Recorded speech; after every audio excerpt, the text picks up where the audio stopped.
Jadi kalau politik itu kan kita harus punya loyalitas dan komitmen gitu. Nggak ada satupun tim saya yang lari dari 2019. Karena ada satu prinsip kan, don't change the winning team. Saya aja kaget setelah pemilu ternyata banyak banget yang habis. Ada yang 12 ember katanya, ada Sedikit yang 20 itu. ember. Sedikit itu, malah ada yang lebih. ember. Ada, Masya Allah. malah ada yang lebih dari itu. Kalah lagi. Dengar-dengar Mas Irawan ini juga dekat dengan salah satu penguasa yang ada di negara ini. Nggak tahu ini saya siapanya nih. Bener nggak sih?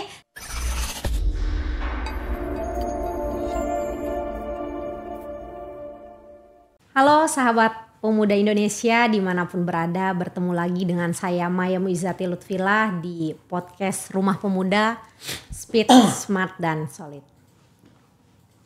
Pemuda Indonesia, kesempatan hari ini kita kedatangan tamu yang cukup istimewa. Beliau tentunya anak muda yang memiliki segudang prestasi dan tentu di titik kesuksesan beliau hari ini, beliau melewati beberapa proses yang tentunya bisa menjadi success story untuk kita semua, khususnya anak-anak muda di Indonesia.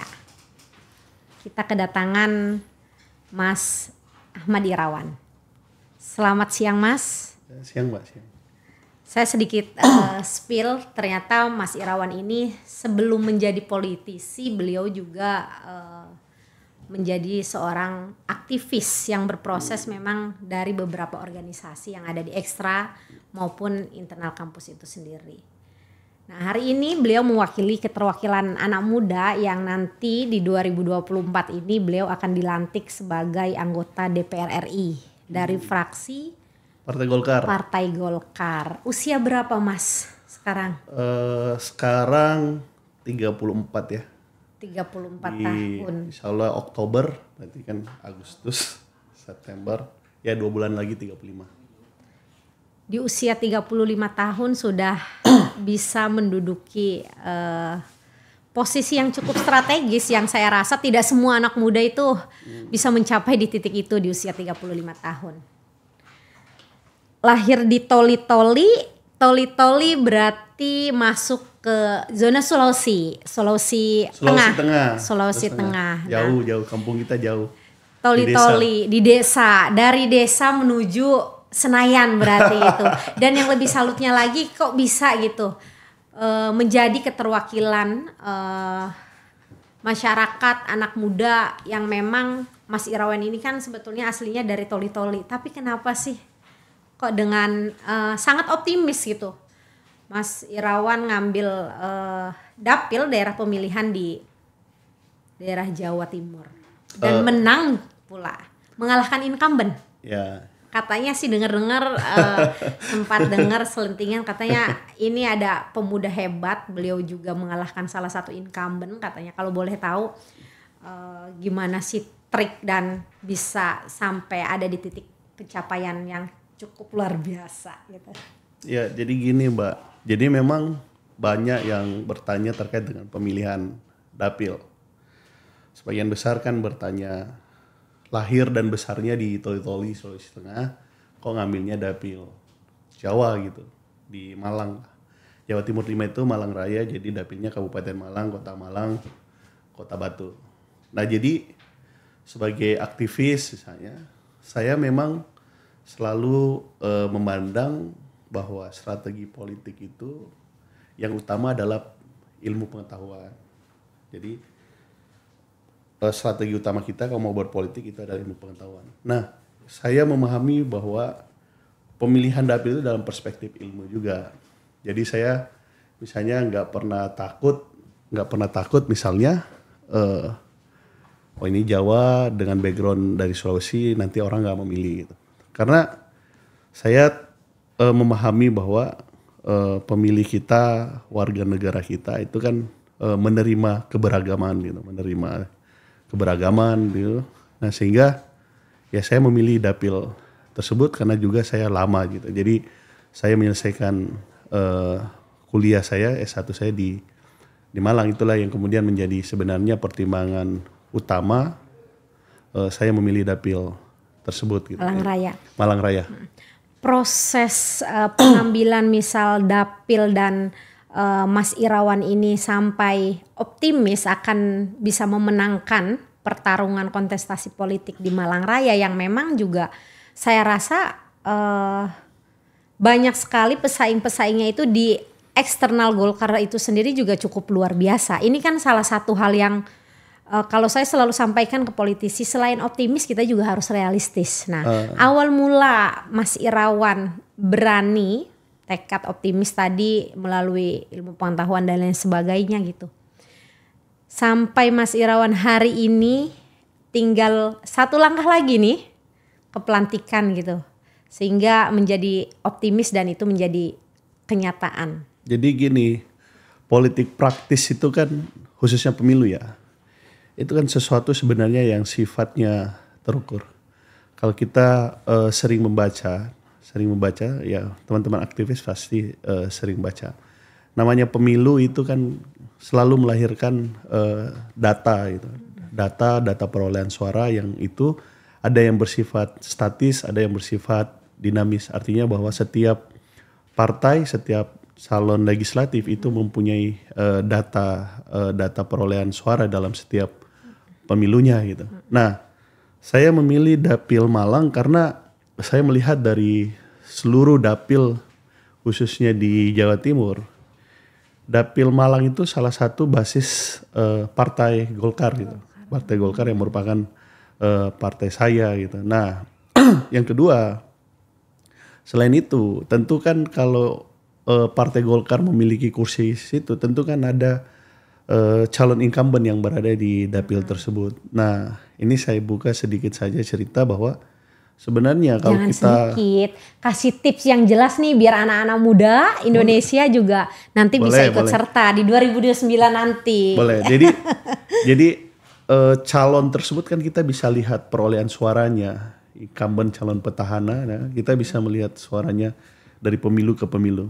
Praktis ketika kita melaksanakan pemilihan secara langsung, itu kan kita mulai berpemilu 2004, 2009, 2014, 2019.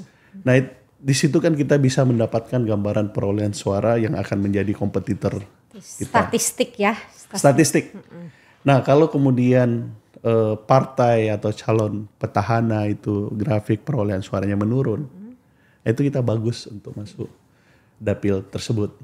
Tetapi kalau hanya baru satu periode, misalnya suaranya, misalnya perolehan suaranya 30.000 gitu. Biasanya di periode kedua rata-rata incumbent itu menurun. Grafik suaranya malah naik biasanya. Biasanya turun itu dari periode kedua ke periode ketiga. Karena mungkin banyaknya masyarakat juga sudah ya ada yang menyampaikan hal-hal yang kurang baik, misal tidak merasa kepuasan mungkin dengan keterwakilan dia sebagai anggota legislatif gitu kan. Ini juga menjadi salah satu peluang sebetulnya untuk anak-anak muda yang memang akan hadir dalam kontestasi itu. Ya. Biasanya seperti itu ya Mas ya?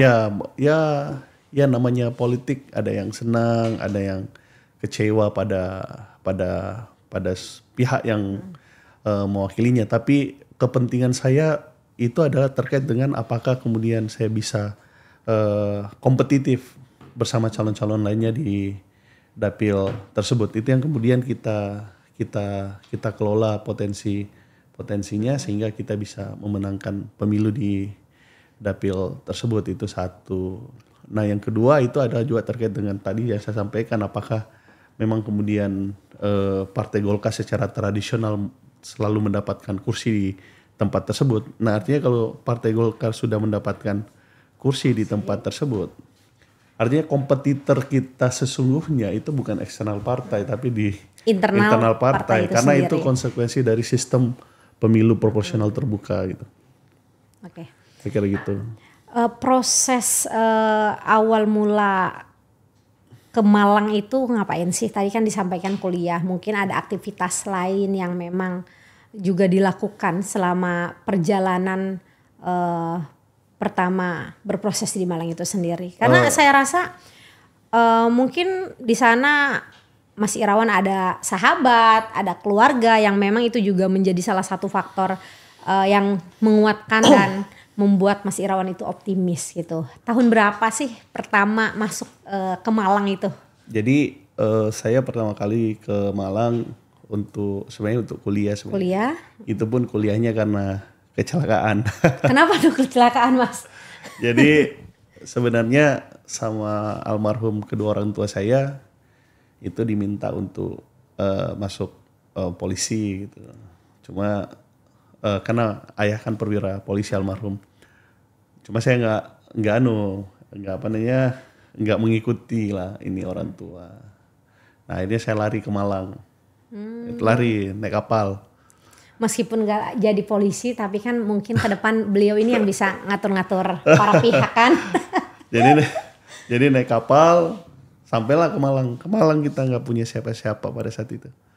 Jadi dari turun pelabuhan Tanjung Perak ke Jembatan Merah Plaza itu. Dari JMP ke Bungurasi ke Malang. Waktu itu masih bus tol belum ada. Nah disitulah sebenarnya awal mula perjalanan kita ke Malang. Nah daftarlah kita kuliah. Kuliah di mana, Mas? Di Universitas Muhammadiyah Malang. Universitas Muhammadiyah Malang. Nah di Muhammadiyah Malang. Nah saya kuliah. Jurusan? Hukum tata negara, konsentrasi tata negara. Nah advokat juga jangan-jangan ini? Ya saya advokat, kurator untuk perusahaan pilot.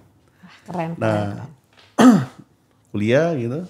Nah disitulah kita mulai aktif berorganisasi. Organisasi apa, Mas, dulu? Kalau boleh tahu. Saya dulu mantan ketua BEM. Ketua BEM, Fakultas Hukum, terus kemudian di organisasi eksternal, kampus, organisasi Cipayung di HMI. Di HMI. Nah, sampai ke cabang, sampai ke PB. PBHMI enggak. Nah, karena ya pada saat itu ada pertimbangan khusus kenapa kemudian saya nggak lanjut ya, karena jadi pada saat selesai konferensi cabang gitu, kita menang kan, kalau menang di konferensi waktu itu, kebetulan saya memimpin pimpinan sidang. Ya konferensi cabnya waktu itu saya ketua umum, terus ya ada kabar ibu sakit, terus ya meninggal. Nah waktu itu saya harus memutuskan apakah saya terus mengeksplorasi di kemampuan dan jaringan di organisasi, atau saya harus mengambil alih tanggung jawab sebagai orang tua, karena kan adik dua. Nah, ayah saya 2 tahun setelahnya. Oh, 2 tahun setelahnya. 2 tahun setelahnya. Cuma pada saat itu saya berpikir bahwa saya harus mengambil alih, membantu orang tua, meskipun perwira polisi ya, tapi kan namanya aparatur sipil negara ya, itu kan terbatas. Ya mau apa kita namanya di kampung ya, sana di tempat penugasan, mau makan minum apa kan cukup gitu kan. Tetapi kalau kemudian harus menyekolahkan anak sampai 3, ya mungkin kalau namanya aparatur sipil negara mungkin agak kesulitan lah, sangat terbatas. Nah, saya memutuskan untuk selesai di organisasi. Waktu itu saya mempercepat semua proses demisionernya, terus nah ini yang salah satu yang tantangannya. Saya mau menyelesaikan kuliah pada saat itu karena lebih fokus organisasi dan riset penelitian. IPK saya ternyata cuma 1,7. Di ujung. Udah di ujung IPK ya. Cuma 1,7. Setelah mau memutuskan lulus, IPK saya cuma 1,7. Saya harus menyelesaikan sekitar 16-17 SKS. Mata kuliah. Bukan SKS. Mata kuliah. Kalau dikali 2 aja itu kira-kira berapa? 30 sekian SKS. Betul. 30 sekian SKS. Kebanyakan aktivis kan memang begitu, fokus dengan organisasi, tugas utamanya kuliah dikesampingkan. Tapi jangan dicontoh ya pemuda Indonesia. Ini nggak boleh dicontoh. Saya selalu bilang ke junior saya ini nggak bisa dicontoh. Toleran. Nah cuma karena kita aktivis, kita kan selalu punya banyak cara, banyak opsi gitu.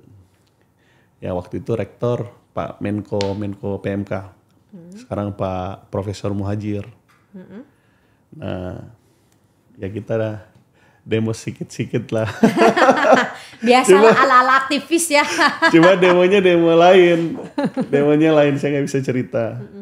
Ya karena mungkin dianggap kita ini ya, tapi saya berpikir positif bahwa Pak Rektor, Pak Dekan waktu itu memang mensupport saya untuk segera lulus. Setelah demo langsung dipanggil. Mas Irawan harus lulus gitu. Karena tidak semua orang mendapatkan momentumnya. Karena waktu itu saya udah bolak-balik Jakarta. Karena pada saat itu Toli-toli bukan Malang Jakarta. Oh, Malang Jakarta. Ini ceritanya sudah di Malang kan. Nah, waktu itu ya saya juara nasional beberapa kali. Apa tuh lomba apa? Penulisan karya ilmiah, terus Riset, terus debat nasional di Mahkamah Konstitusi pada saat itu. Jadi relatif networking itu sudah mulai ada gitu. Sudah terbangun sejak. Tapi Pak Rektor dan Pak Dekan juga waktu itu, sekarang nama dekannya Profesor Sidik Sunario itu. Nah, beliau-beliau memang mungkin sudah juga mengetahui lah atau ya. Intinya saya disuruh cepat lulus gitu, disuruh keluar dari kampus. Nah, ini saya diberi semacam policy mengikuti press program. Ini ikutlah terus. Nah, ini saya bisa menyelesaikan kuliah. Walaupun di ujung itu ada lagi persoalan. Karena saya nggak pernah ikut magang kan. Tetapi yang jadi persoalan, saya udah ngundang almarhum bapak saya gitu, ayah saya. Waduh, ini kalau nggak selesai, saya bisa orang tua bisa ngamuk lagi ya. Gimana caranya bisa lulus? Ya akhirnya bisa lulus. Saya langsung ke Jakarta. Jadi hampir sekitar 6 tahun lah kuliahnya. Pakai jurus aktivis lah ya. Ternyata gitu juga. Sahabat-sahabat juga aktivis tentu. Ini juga harus menjadi pandai-pandai. Pasukan untuk kita, khususnya yang aktivis harus pandai-pandai mencari momentum yang pas, yang mana itu juga. Tapi secara tidak langsung Mas Irawan ini luar biasa loh. Oke lah secara akademisi dalam artian di ruang kelas gitu kan. Ya. Secara formal boleh lah IPK-nya 1,7.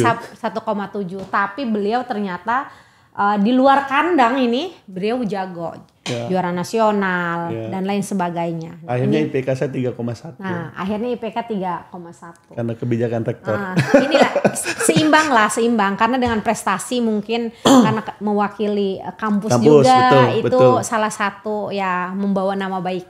Betul. Dan membawa nama harum kampusnya. Nah, setahu saya setelah saya lulus sekarang nih saya memulai juara pada saat itu, dan itu sekarang jadi tradisi.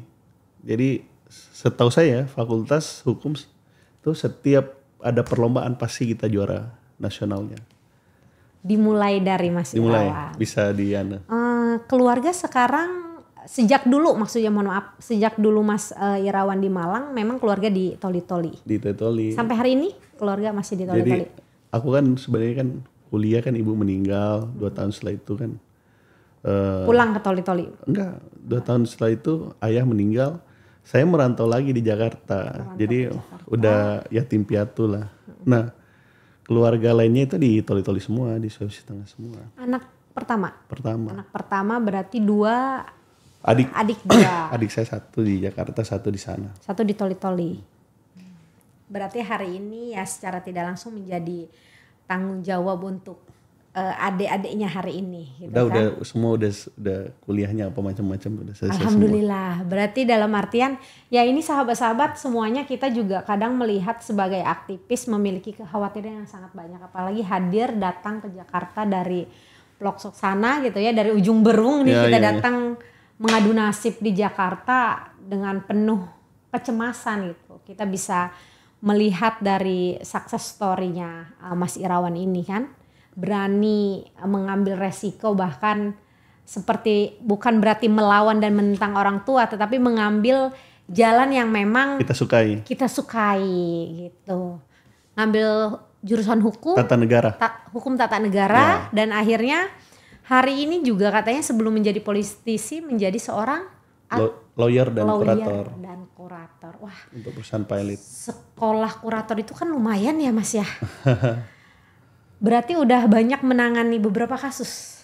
Ya udah lumayan lah. Udah banyak banget. Sampai yang besar lah, nilainya besar. Wah, mantap ya. Perlu dicontoh dan harus belajar, ini banyak belajar sama Mas Irawan.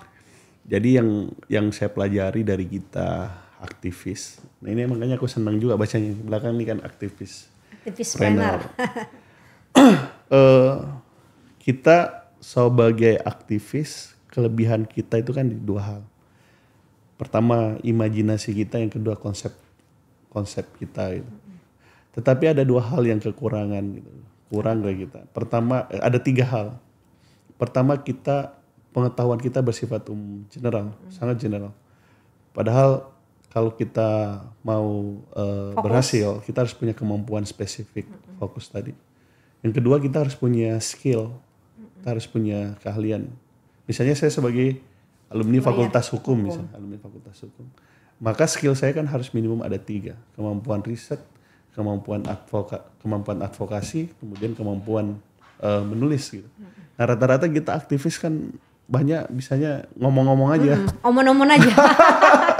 Omong-omong aja. Jadi ngomong tapi kadang-kala skill menulis, riset dan kita kurang. Padahal sebagai kita lawyer kita harus punya kemampuan skill tersebut. Kalau negosiasi kita pasti bisa lah, lobby-lobby. Pasti lah, kalau lobby-lobby itu pasti. Tapi kan kemampuan untuk itu kan, literasinya itu yang kurang ya. Terus yang kedua skill, tetapi yang ketiga dengan kita aktivis kita dihadapkan dengan satu kondisi ada namanya market ya. Pasaran. Market ya, kebutuhan kerja apa macam-macam, sehingga kita harus punya produk. Jadi kalau yang bisa ditawarkan. Iya, apa yang kita tawarkan. Kalau kita nggak punya 3 hal tersebut, berarti kan kita nggak punya keunggulan komparatif dengan aktivis lainnya.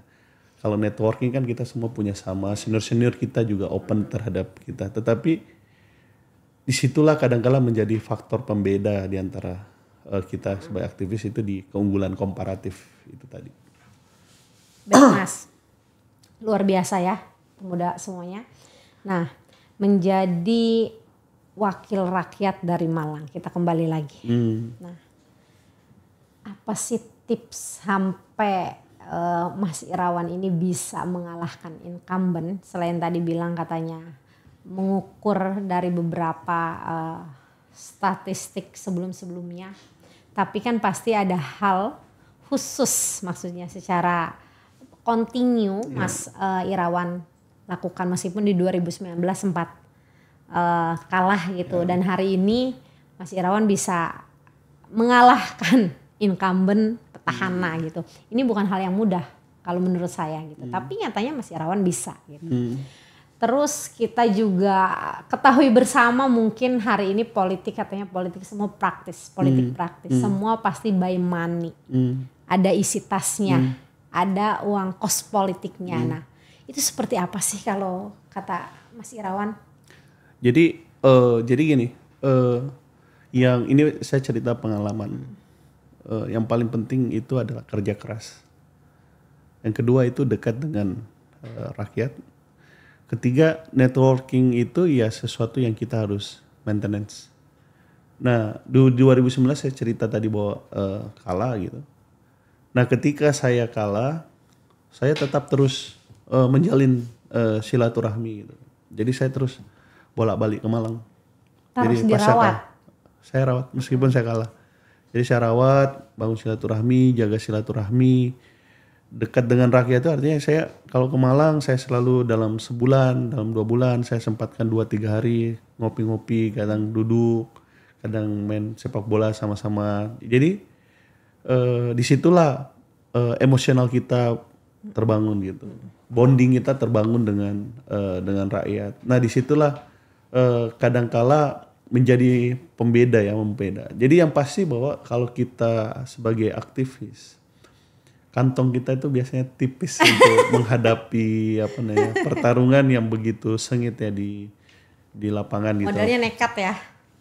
Nah saya baru sadar bahwa saya nekat dan mengerjakan. Dan ternyata telah melakukan pekerjaan besar itu setelah selesai pileg. Yang 2024 ini. 2024. Jadi sebelum pemilu prosesnya itu saya biasa-biasa saja, saya nggak Santai lah ya. santai. Saya nggak pernah berpikir bahwa pemilu ini sulit, lapangan sulit. Ya layaknya aktivis, jadi modalnya optimisme aja. Jadi saya jalan apa macam-macam. Jadi saya nggak ada beban apa macam-macam. Tapi saya punya hal yang saya harus jaga, namanya pride, harga diri gitu, bahwa saya nggak mau kalah lagi gitu. Ya udah saya hanya turun terus, turun. Nah akhirnya peta lapangan ini saya menguasai gitu. Saya menguasai di semua kecamatan, saya menguasai di 3 kabupaten kota, saya menguasai. Berarti tim juga jalan dong. Nah tim ini saya nggak saya masih buat sebagai sel pasif, karena kalau saya mengaktifkan jauh hari sebelum pemilu itu kaitannya dengan cost politik. Maintenance-nya itu tadi, juga. maintenance itu tadi. Jadi modal kita cuma modal ngopi-ngopi aja. Nah, meskipun 2019 saya langsung bekerja setelah kalah pemilu, saya mengaktifkan sel-sel itu kembali dimulai dari Juni 2023, 4 tahun setelahnya. Jadi jelang pemilu. Itu pun saya hanya mengkonsolidasikan tim aja, orang-orang yang saya kenal. Saya mulai 1 Juni sampai 1 Oktober, jadi Juni, Juli, Agustus, September. Jadi hampir 4 bulan aja itu pun 4 bulan saya hanya mengumpulkan tim-tim kecamatan. Setelah itu saya pulang tidur lagi ke Jakarta. Luar biasa. Berarti dan saya datang lagi itu untuk menyelesaikan pertarungan itu Amin 1 bulan? Amin 20 hari. Amin 20 hari, luar biasa dengan waktu yang singkat. Berarti kan. Tapi saya sudah menghitung. Saya sudah menghitung. Sudah ada hitungan pasti atau pakai. Jadi kita di Golkar itu ada namanya KIRKA, perkiraan angka perolehan suara yang bisa kita capai. Aplikasi gitu. Enggak. Insting kita, hitung-hitungan kita. Jadi misalnya tim kita sekian, potensi perolehan suara sekian, margin error sekian, ya udah potensi perolehan suara kita gini. Kita bila bisa mengukur ini yang punya bonding secara emosional sama kita. Ini kita bisa hitung suaranya valid. Insting aja itu. Ini yang ketemu kita di persimpangan jalan. Ya mungkin 1/2-nya aja, ini 1/4-nya, ini kosong sama sekali. Memang, jadi seperti itu. Jadi memang kita harus terukur, nggak boleh nggak terukur. Memang betul Mas, insting ataupun feeling kepemimpinan juga itu sangat mempengaruhi. Iya.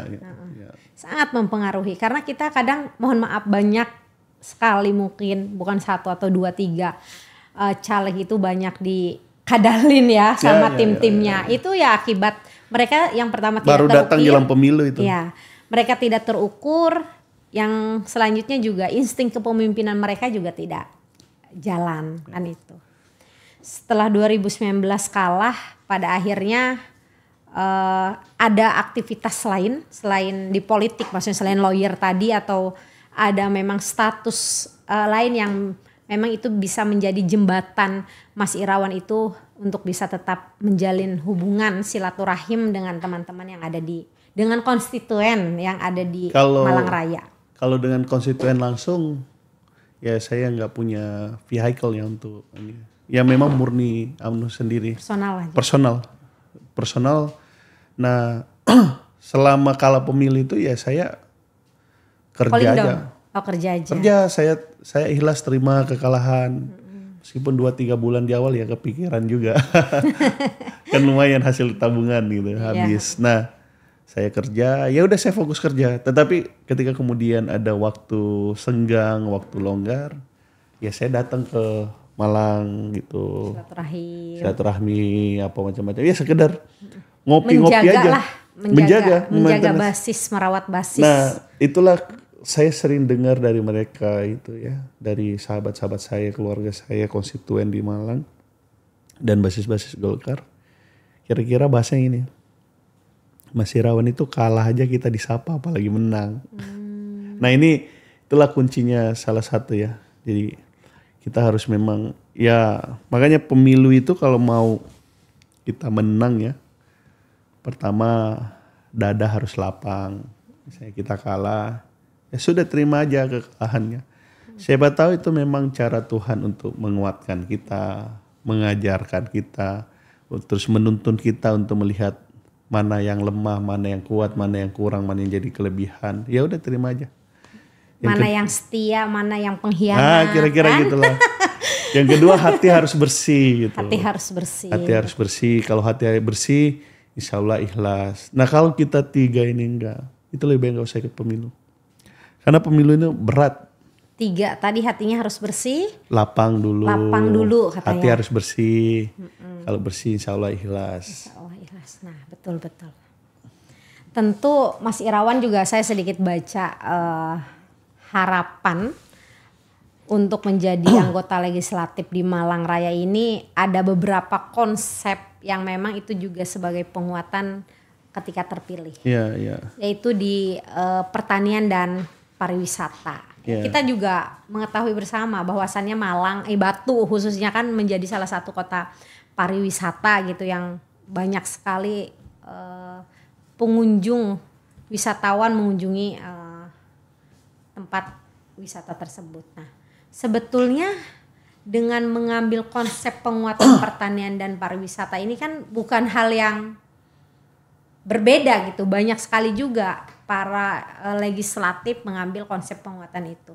Nah, yang menarik dari Mas Irawan itu sendiri, kenapa mengambil konsep penguatan di pertanian dan pariwisata? Begini, saya selalu mengatakan di partai ataupun maupun di tim utama saya khususnya, keberadaan kita harus memberikan dampak ke masyarakat luas, impact, manfaat. Salah satu motonya atau apa ya? Tadi saya sempat baca kan. Memang. Bagaimana harus bermanfaat. Memang gitu harus manfaat. Karena kalau keberadaan saya nggak manfaat, nggak memberikan impact, dampak terhadap lingkungan, saya terus terang saya nggak tertarik sama sekali di politik, meskipun basicnya sebagai aktivis, lawyer. Betul.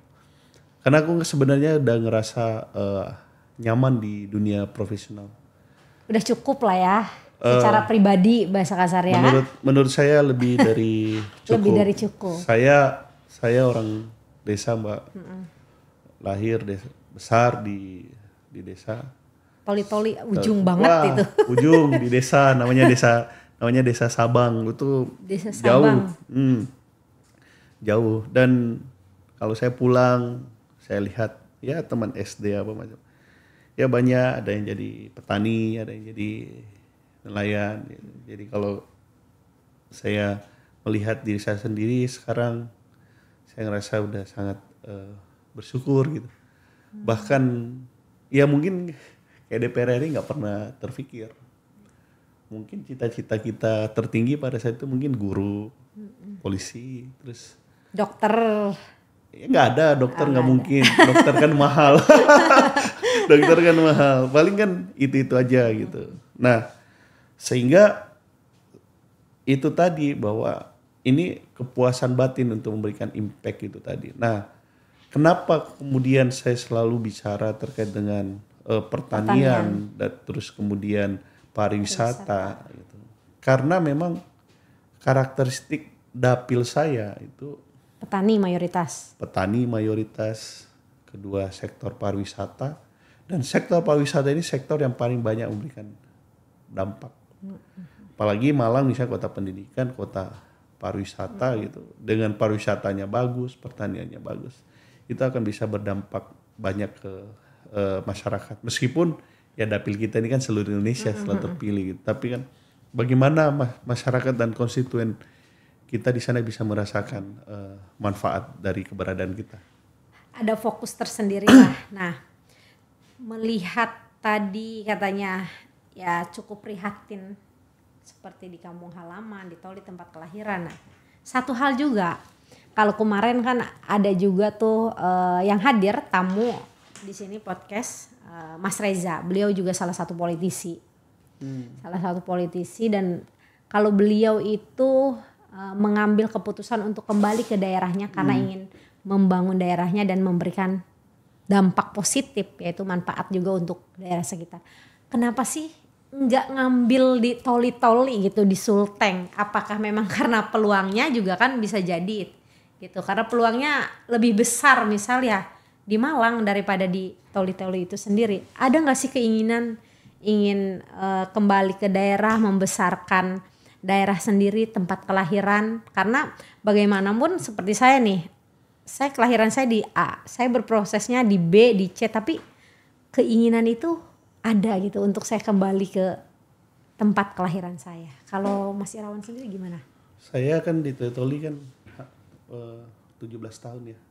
17 tahun. 17 tahun. Lahir di sana? Lahir dan besar. Lahir dan besar. Tapi saya lebih lama di Malang. Berapa tahun di Malang? Kalau berarti sekarang udah 17 tahun juga. Mau 18 tahunan. Oh, berarti sekarang juga masih. Oh iya kan rumah juga di sana. Oh, rumah juga di Malang. Ya, Malang. Jadi udah second home lah. Jadi dan malah bondingnya lebih kuat gitu dibanding di tempat kelahiran sendiri. Karena saya melewati banyak proses yang sangat menentukan dalam perjalanan hidup saya itu di Malang gitu. Sehingga saya berpikir bahwa saya harus berbuat banyak untuk daerah ini, Malang ini. Apalagi kemudian saya bisa memenangkan pertarungan dapil di Malang. Saya merasa bahwa kota ini telah memberikan banyak hal kepada saya, utamanya terkait dengan ilmu pengetahuan ya, karena saya menyelesaikan pendidikan di sana, dan itulah episode yang menurut saya paling menentukan dalam hidup saya dengan awal ilmu pengetahuan itu tadi. Kalau ini bonus-bonus saja, tetapi yang paling saya apresiasi terhadap perjalanan hidup saya itu adalah ketika saya bisa mendapatkan ilmu pengetahuan yang cukup sebagai bekal hidup gitu. Karena memang kita kalau memiliki bekalnya finansial itu akan habis, tapi ilmu itu ya sepanjang masa.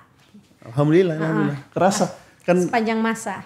Kita jadi advokat, pengacara, jadi kurator, kemudian kita punya perusahaan gitu kan, bisnis. Berarti aktivis-planner juga, selain menjadi politisi, selain menjadi lawyer juga menjadi pengusaha juga. Luar biasa. Karena kan ya semuanya ya dari modal tadi itu modal ilmu, jadi advokat, kemudian kita bisa menyelesaikan sengketa-sengketa perusahaan, kemudian kita memahami ekosistem tersebut, jaringan kita tumbuh di situ gitu kan. Akhirnya kita terstruktur lah. Terstruktur sih enggak, kebanyakan menurut saya by accident. Tapi setelah masuk di dalam lingkungan tersebut, ekosistem tersebut, kita harus bisa menjaga.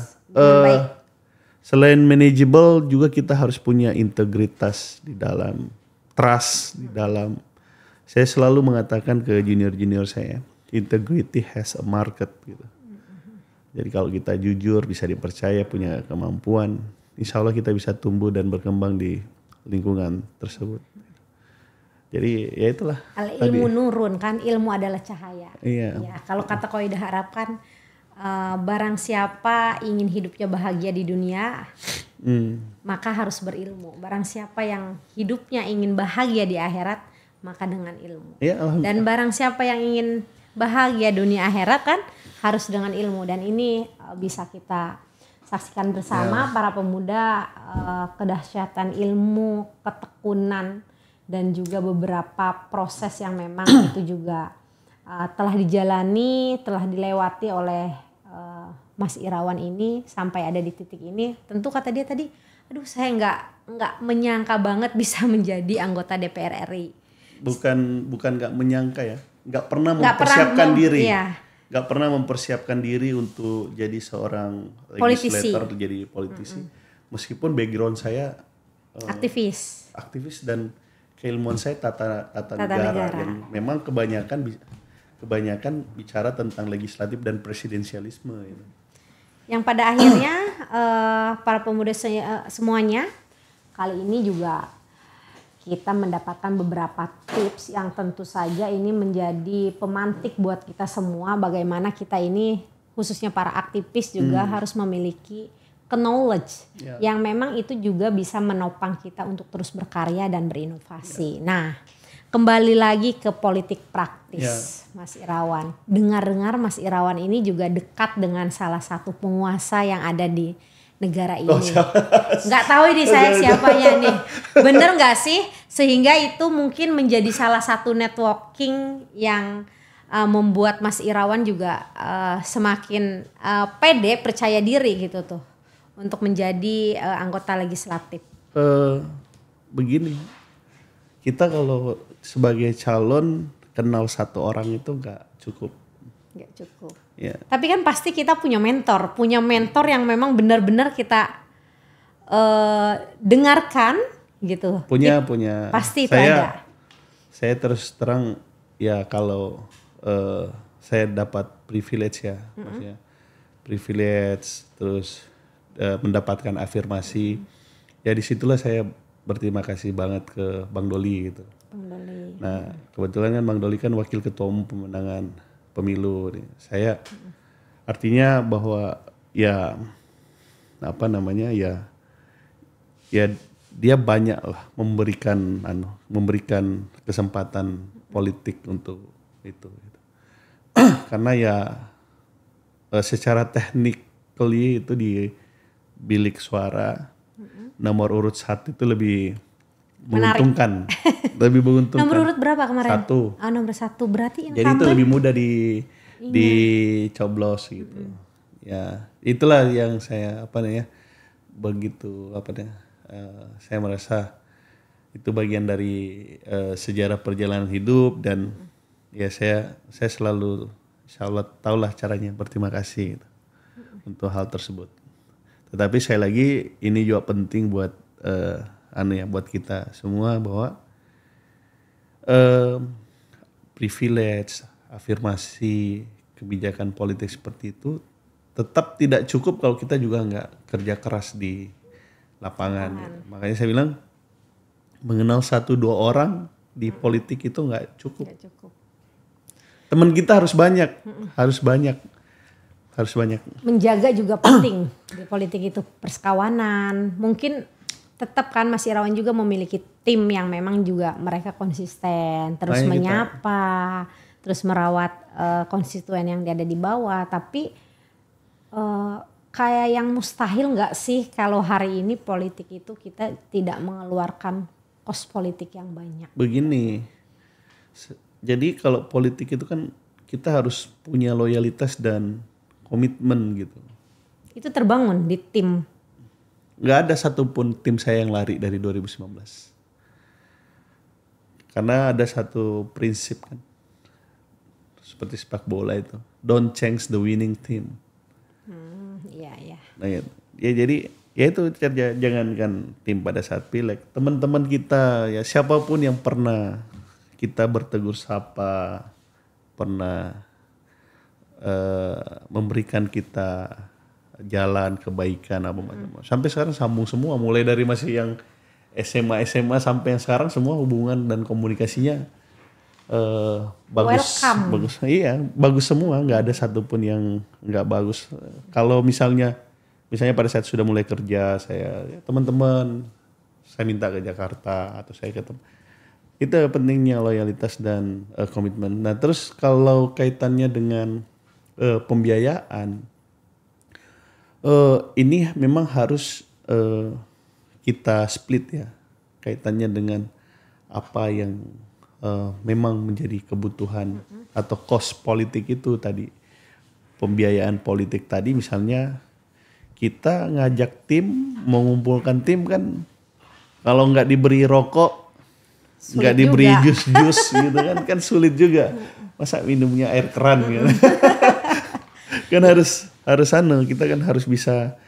Jadi kalau kita mau jadi politisi terus jadi pemenang, jadi pemimpin, hal pertama yang harus kita ukur itu punya kemampuan memberi gitu. Jangan kita mau jadi pemimpin tapi sukanya menerima aja gitu. Ya harus bisa memberi dulu baru bisa menerima gitu. Ya udah, itu kos politik tadi tuh kita ketemu, mengkonsolidasikan tim gitu kan. Secara personality harus selesai dulu lah. persoalan kemandiriannya. Kan seperti itu. Sehingga kita bisa memberi. Kalau itu nggak juga sebenarnya. Orang selalu mengatakan ya kalau mau berpolitik udah harus selesai dengan dirinya sendiri. Saya sih sebenarnya termasuk yang nggak setuju dengan hal itu. Berarti ada funding tersendiri dong kalau begitu? Nggak ada. Saya ini termasuk orang bebas. Saya membiayai diri saya sendiri dari hasil kerja sebagai lawyer dan kurator itu. Berarti kan gitu. sudah mandiri memang secara diri sendiri, secara personality sudah siap. Ya siap lah, siap tapi bukan berlebih untuk membiayai pertarungan politik seperti itu gitu. Jadi lebih siap dan nekat. Dan terus ya memang ya itu tadi tuh kita harus punya hitung-hitungan yang tepat ya. Meskipun setelah tepat kita juga harus ada unsur nekatnya. Karena politik lapangan ini nggak pernah terukur berapa kita habis. Karena saya aja kaget setelah pemilu ternyata banyak banget yang habis. Berapa tuh kira-kira? Oh banyak banget ya. Nominalnya. Ya kalau kita dengar teman-teman kan ada yang. Iya, ada yang 12 ember katanya, ada Sedikit yang 20 itu. ember. Sedikit itu, malah ada yang lebih. ember. Ada. Masya Allah. Malah ada yang lebih dari itu. Kalah lagi.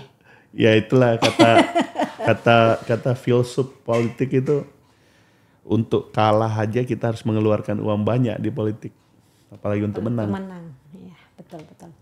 Baik Mas, saya juga tadi sedikit bercerita kan sebelum kita masuk ruang podcast ini, melihat profiling secara pendidikan juga luar biasa, sudah menyelesaikan S3 ya di usia 30 tahun. Enggak, 35 ini. Oh 35 ini. Memulai. Baru memulai S3-nya sekarang. Ya S2 S3 ya. S2 S3. Dikira saya 30 tahun itu sudah selesai S3-nya. 30 tahun itu masih mikirin perut di Jakarta.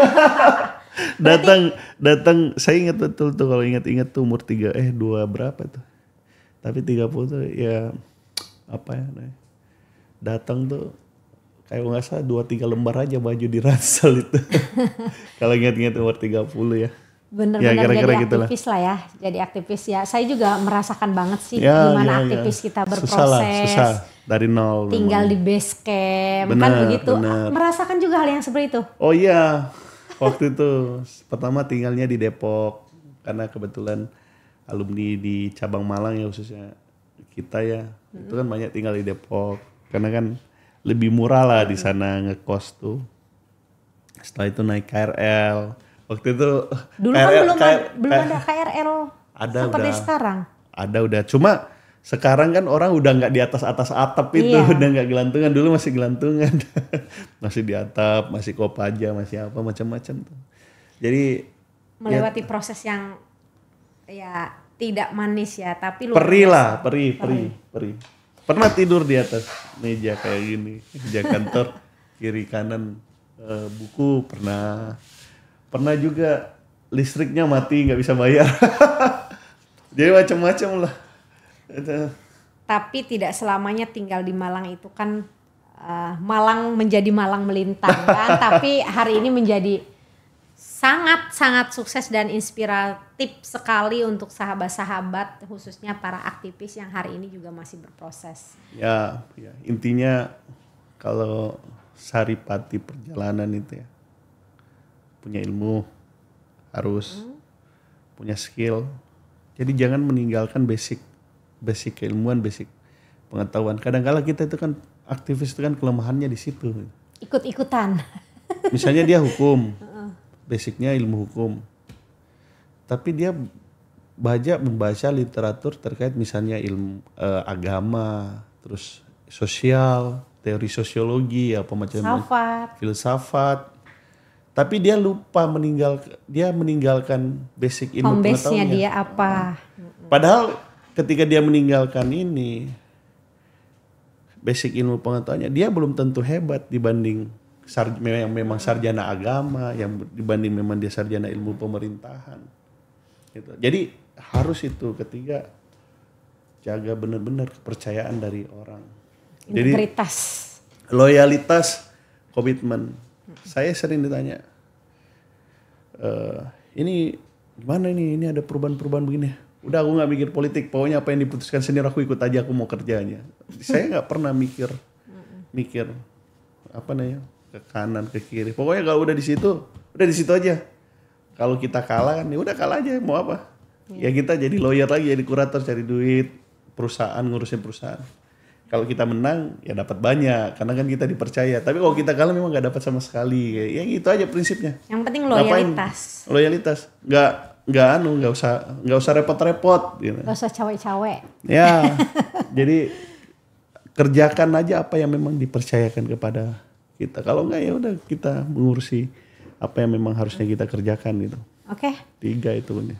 Oke, Mas Irawan, tadi juga sedikit sebelum penutup nih, bagaimana kita memang harus mahir ataupun fokus di satu bidang keahlian kita. Jangan sampai kita memahami banyak hal tapi kita akan lupa dengan basic home base kita secara sendiri gitu. Seperti saya kan pendidikan dasar. Meskipun saya aktivis, saya pendidikan dasar. Bagaimana saya juga S1 saya, S2 sampai S3, saya tetap komitmen nih di pendidikan dasar. Berarti bagus. Saya bahasnya budaya literasi itu kan menulis tentang anak, bagaimana tumbuh kembang anak dan lain sebagainya. Nah itu menurut saya juga mungkin salah satu yang ada pada diri kita seperti Mas Irawan itu ya, lawyer memfokuskan bahkan sampai jadi kurator yang kita ketahui wow itu cukup dahsyat gitu kan. Dan juga tadi yang disampaikan juga kita harus memiliki loyalitas dan integritas yang tinggi ketika kita sebagai aktivis baik di dunia politisi juga loyalitas dan integritas itu memang harus terus tertanam dan terpatri dalam diri kita. Karena sesungguhnya dengan loyalitas dan integritas juga kita bisa mendapatkan kepercayaan yang cukup tinggi gitu kan, seperti itu. Mungkin sebelum saya closing, ada closing statement terlebih dahulu dari Mas Irawan. Ya saya sih itu aja, bahwa udahlah hidup ini itu kita jalani aja dengan tadi yang saya sampaikan itu. Kita ilmu jangan bosan-bosan. Tadi saya lagi loyal, kerja keras, komitmen, terus bisa membaca peluang gitu loh.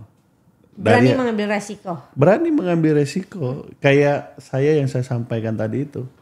Saya baru sadar menang pileg itu bahwa ini urusan besar. Itu setelah pileg loh. Sebelum pileg saya menganggap itu proses biasa yang harus saya jalani gitu. Karena kita aktivis artinya dekat dengan masyarakat gitu, dekat dengan rakyat, ngopi-ngopi, bicara politik itu kan sesuatu yang sebenarnya kita sering dan biasa-biasa aja gitu. Jadi ketika bertarung di lapangan saya juga menganggap sebenarnya bukan sebagai kontestan politik gitu, bukan sebagai kapasitas caleg gitu. Ya biasa-biasa aja. Rekanan aja. Rekanan gitu kan, teman lah. Iya, teman-teman aja gitu. Jadi ya itulah tadi ya. Nah, sehingga kalau intisari yang bisa sampaikan di akhir ini, ya kalau kita mau mencapai sesuatu, memang kayaknya harus ada unsur nekatnya. Karena kalau bisnis as usual, nggak out of the box, nggak ada nekat-nekatnya. Ini juga yang sering diprotes istri saya katanya ya ini bukan nekat aja, super nekat. Terlalu berani. Terlalu berani ya. Tapi ya kita harus bisa berani ngambil keputusan. Kalau di ekonomi kan high risk high return. Terus tadi misalnya mbaknya gitu, fokusnya tadi pendidikan. Itu harus bisa pandai-pandai melihat misalnya opportunity. Misalnya kan bisa opportunity-nya banyak tuh, misalnya mendirikan PAUD, mendirikan apa. Jangan dilihat secara bisnis as usual, tapi itu marketnya luar biasa. Marketnya luar biasa. Karena saya ilmu juga itu. Ternyata saya sendiri ngerasain, ternyata biaya sekolah anak kan mahal ternyata. Jadi maksudnya Itu kan sesuatu yang bahwa marketnya ada. Terus terkait dengan kita kadang-kadang tadi itu misalnya tadi pasti kita pembiayaannya gimana, costnya gimana begitu ya, pembiayaan politiknya gimana, cost politiknya gimana. Nah itulah saya bilang tadi perlunya kepercayaan. Agar ada orang tertentu yang bisa membiayai. Berarti ada bandarnya kalau begitu. Kalau saya bandar langsung, maksudnya membiayai pileg nggak ada. Secara pribadi berarti. Secara pribadi nggak ada. Tapi orang percaya saya untuk menyelesaikan pekerjaannya gitu. Dan ini saya termasuk beruntung gitu. Misalnya jalan pileg saya mengerjakan beberapa pekerjaan besar sehingga cukup untuk jadi modal pileg. Intinya tadi di situ adalah kepercayaan gitu. Jadi memang ya separuh dari politik itu ya networking terus kemampuan kita membiayai. Kalau bandar nggak ada. Orang sering bertanya bandarnya siapa? Iya kan biasanya dalam politik begitu. Malah di Google itu muncul Ahmad Irawan anak siapa? Ahmad Irawan anak siapa? Dan dia nggak tahu kalau itu ada yatim piatu. Karena orang kan melihat kita santai, nggak pernah kelihatan susah, gitu. Meskipun susah. Apalagi ya gitulah, pokoknya bawa aja santai aja. Baik Mas, cukup menginspirasi sekali success story-nya dari yang tadi menjadi aktivis. Pasti kalau kita menjadi aktivis kan jadi gelandangan juga pernah gitu kan. Dalam artian bukan gelandangan yang negatif ya. Aktivis-aktivis yang memang juga tetap membiasakan budaya literasinya, membaca, menulis dan lain sebagainya. Sampai ada di tahap sekarang ini bukan hal yang mudah. Tentu ini menjadi motivasi buat sahabat-sahabat pemuda-pemuda yang ada di seluruh Indonesia.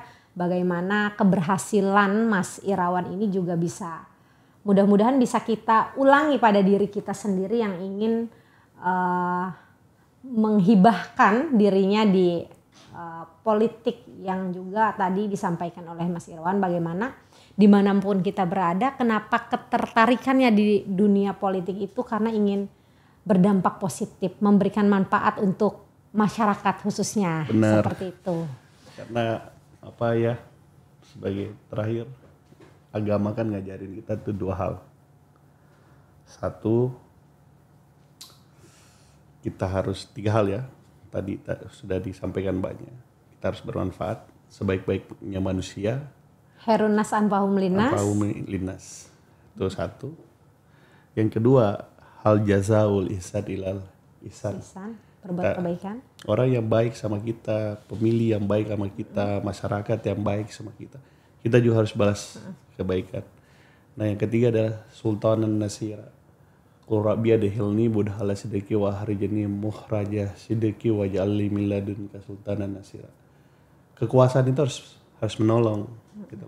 Nah itulah pentingnya aktivis-aktivis itu tetap memaknai politik seperti itu gitu. Oke. Baik, pemuda Indonesia dimanapun berada, terima kasih banyak telah menyaksikan bincang saya dengan pemuda cukup inspiratif, memberikan motivasi semangat tinggi untuk kita semua bahwasannya pemuda bisa, bahwasannya hari ini pemuda harus berperan, terus belajar, tingkatkan kualitas keilmuan kita dan loyalitas serta integritas kita sehingga kita mampu melakukan loncatan-loncatan yang luar biasa gitu. Dengan saya Maya Muizati Lutfillah, mohon undur diri di podcast Rumah Pemuda Speed Smart dan Solid. Terima kasih. Terima kasih.